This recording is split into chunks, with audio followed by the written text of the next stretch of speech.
You are listening to the Space-Tastic Mysteries podcast.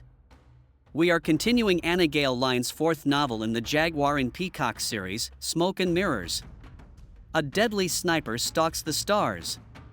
Aboard the Freedom Alliance's frontline StarVessels, crew members are being picked off one by one, the killer striking with chilling precision. When a member of Colonel Jessa Master's team is critically wounded, the threat becomes personal and impossible to ignore. Jessa is no stranger to danger, but this case rattles her. The sniper's methods seem hauntingly familiar, echoing a nearly forgotten nightmare from 9 years ago at the Freedom Alliance admission office, a tragedy she has tried to bury. Is it the same killer, back to settle unfinished business? Or is she chasing shadows conjured by her own haunted memory? This is episode 13, Trapped. If you have not subscribed, do so now, and hit the bell to be notified of new episodes. I groaned as I stretched my arms high above my head, pushing myself into an upright position. Surveying the quarters, I found myself in a small room, approximately 60 by 40 square feet, with 2 beds and a nightstand in between. A plastic pitcher stood on top the nightstand with 2 paper cups. The only view of the outside was a small window above the nightstand. 2 doors were on the opposite wall. One led out, I was sure, and the other led to what I could only guess was the facilities. Just then the smaller door opened, and a dark-haired woman emerged. As she turned around, my heart leaped. "Bree. It's about time you woke up," she declared, moving over to my bed. She sat down on the edge. I had been going star crazy being locked up in here. She tossed her hair to one side. "You doing all right? You look a little flushed." My hand flew to my cheeks.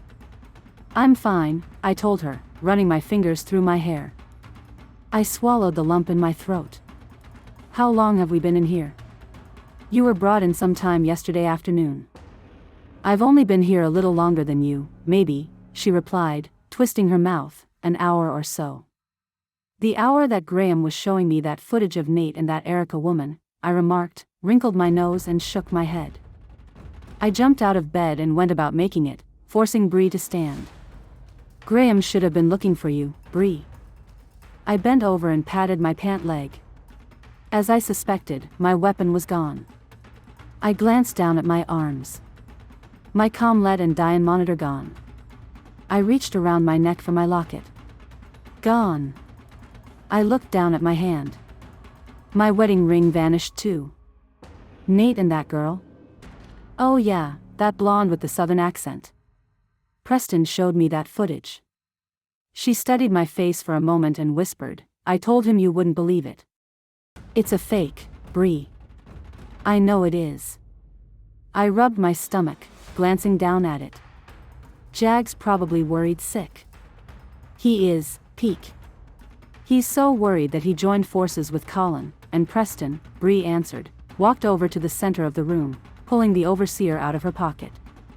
She turned it on and activated the small screen. It rose from within. Peering over at the screen, my heart felt as if it were going to leap out of my body at the sight of Nate sitting at the head of the conference table in my office. His coveralls wrinkled. He had probably been there all night. His hair messed up. Dark bags and redness marked his eyes. "How do we know that Bree and Jessa aren't just off somewhere, working undercover?" Colin questioned from his chair next to Nate's. "Because she called me Nate," Nate muttered, running his fingers through his hair. "She only calls me Nate when she's in trouble." Bree looked over at me, folding her arms across her chest. "Boy, you are a clever one." "Did you doubt it?" I asked as I moved over to where she stood. Gesturing to the overseer, I requested, "Can I see that a moment?" Bree handed me the overseer, raising her eyebrow. I pressed down the button that read, "Talk," and said, "Jag, this is Peak." Nate looked around the room. "Peak, where are you?" "We don't know." "In a small room with facilities and a window," I provided. My hand flew to my head. My head pounded. "We?" "Peak, is Bree with you?" Graham required, looking up at the ceiling. "I'm here, Preston." "Danes has us," Bree greeted Graham. He took our weapons, our homing devices, our comlets, and our jewelry. I heard a knocking on the wall. While Bree continued to chat with Graham, I walked over to the knocking. --space --. Is in Morse code, I thought to myself. --space --space --space --space --anyone --space --space --out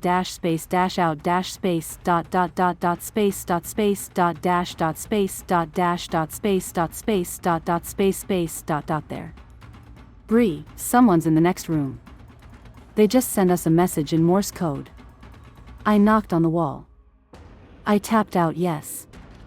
Jessa Masters. Full stop. Sabrina Stetson full stop. Robert full stop Paul full stop, came the answer. It's my brothers, I called out to Bree. Preston, Peake's brothers are in the next room. She's having a conversation with them using Morse code through the wall. Nate, Colin and Graham exchanged amused looks. That must be something. He lowered his voice, scratching his nose. How is she, Bree? She's a little flushed and is holding her head like she has a headache, Bree told him, glancing over at me. Otherwise she seems to be in good spirits. I stood there, studied the wall for a moment and rubbed my chin. My eyes fell upon the vent toward the top of the ceiling. I bit my bottom lip, searching the room for something I could stand on. I negotiated my way around Bree's bed and over to the nightstand. After transferring the water pitcher and cups to the floor, I reached over and unplugged the lamp. I grabbed it around the stem and set it on the ground. Then I lifted up the nightstand and carried it over to the vent. Peake, what are you doing? Bree cried out to me. I put it down and stepped up on it. Next to the vent, I yelled, Robert, Paul, can you hear me? A few seconds later, Robert replied, yeah, Jessa, we hear you loud and clear. She's talking to her brothers through a vent now, Bree related to Nate and Graham. A vent? Maybe we can get to you through the vent, I heard Nate report to Bree. Just sit tight. Oh, and Bree, Peake gets agitated being locked up in closed spaces for too long. We will continue to monitor you for as long as we can, Bree explained, hugged her body and stroked her arms. She must be cold, I observed. And don't worry, Jag, we will be fine until reinforcements arrive. Okay, Robert and Paul, I spoke into the vent again, we have apprised General Graham, security, and Nate of the situation. They are working on getting us out. In the meantime, you need to stay calm and do what we tell you to do. I could hear them whispering in the background. After a few seconds, Robert agreed, we'll do whatever you say. Just tell them to hurry. Paul and I are claustrophobic. What do you know? We share something more than parents, I remarked, leaning against the wall. I'm not fond of small spaces myself. Robert inquired, wait. Didn't Nate say that you had to rescue him from a travel tram by crawling through a crawlspace? If it hadn't been for Nate and my brother-in-law telling me stories, would have panicked. I would have still rescued him, but I would have done it with my heart racing and my hands trembling. And considering the situation, that wouldn't have been good. Don't listen to her, Nate screamed. She disarmed the bomb herself. Can Trisha and Lauren do that? Paul piped in, what did Nate say? It's not important, I said dismissively, sitting down on the nightstand. What is important is that we all work together to get out of here alive. I put my head in my hands. The headache was getting worse. I wish I had some aspirin. You have a headache, sissy? Is it persistent, or is this the first time you've had it? Robert questioned. I could hear the concern in his voice. I hated when they called me sissy. I felt that it was a crack about my character rather than a term of affection. Persistent, I've had it for a while, but it seems to be getting worse. Dr. Manning has discussed the possibility of preeclampsia with you, I am sure, given your history. Listen, I am not in the mood for a lecture. I was only trying to help. I know, but I've got this lecture about the dangers of high blood pressure from Nate and Dr. Manning. Okay, Miss Stetson, I need you to get a cold wet washcloth or a paper towel. put it behind Jessa's neck. Bree disappeared into the restroom, then emerged a few seconds later with the washcloth. "You can call me Bree," she told Robert. Walking over to me, she handed me the washcloth. I put it behind my neck. "Now what?" I required of my brother. "Complete bed rest, until we can get to you." I moaned as Bree helped me down and guided me back to my bed. I lied on it. Suddenly, I felt very hot. I could feel the beads of sweat pouring down my face, drenching my hair. A sickening wave of nausea rode through my stomach. I tried to be still. I could feel the bile rising up in my throat. I sat up. My cheeks bloated. I ran into the restroom, kicking the door shut. I spent the rest of the day hugging the toilet. A few days later, I opened my eyes. I looked around the room. Oh no, I was still trapped in the dismal room. I turned over, peering at the bed next to me. Bree was still asleep. She looked dead with her hands crossed in front of her, but I could tell by her shallow breathing that she was alive. "Peek. Peek. If you can hear me, I need to talk to you," I heard Nate call to me. I slipped out of bed and padded over to the overseer. "Jag, I'm here," I said weakly, folding my arms. "What do you have?" "You, I hope." I grinned, closing my eyes.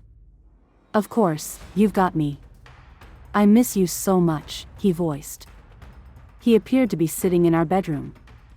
I recognized the large pillows behind him and the family pictures on the end tables at either end of the bed and the dark blue bedspread. "I really need to know you are okay.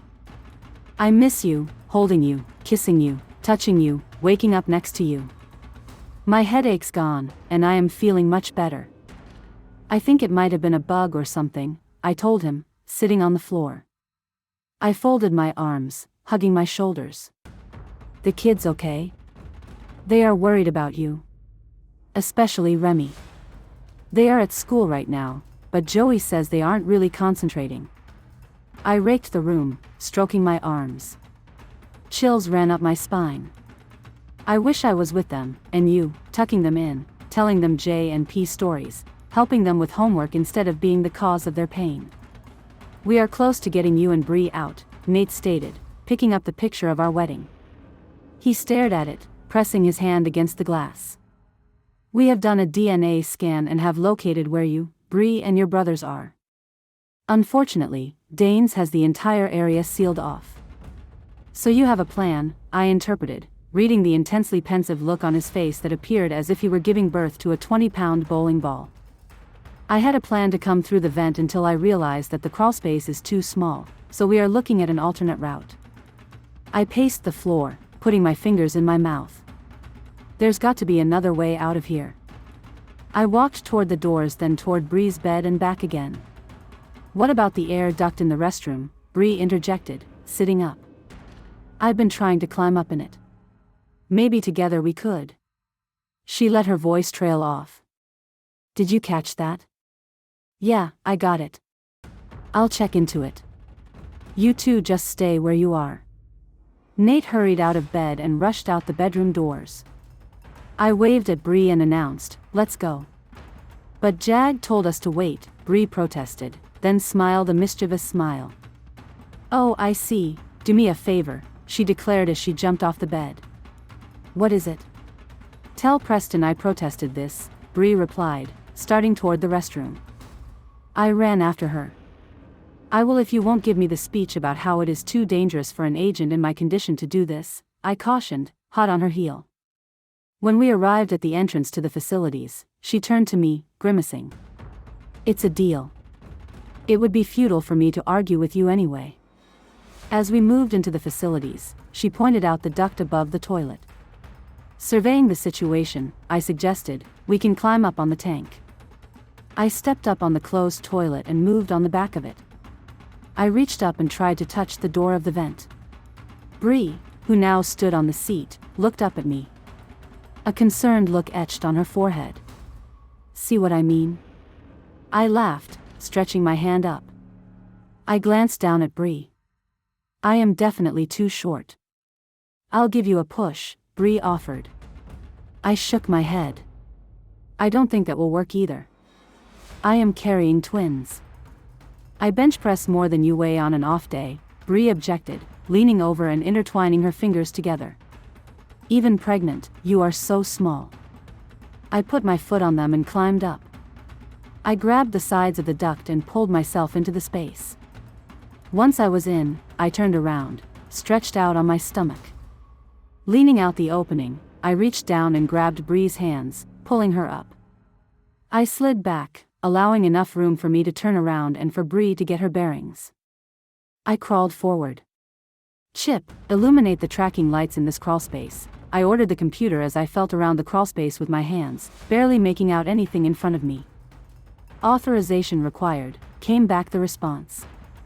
Since when do I, Colonel Jessa Masters, need an authorization code to turn on the lights? Authorization required. Alpha Alpha Zulu Charlie Echo. Authorization successful.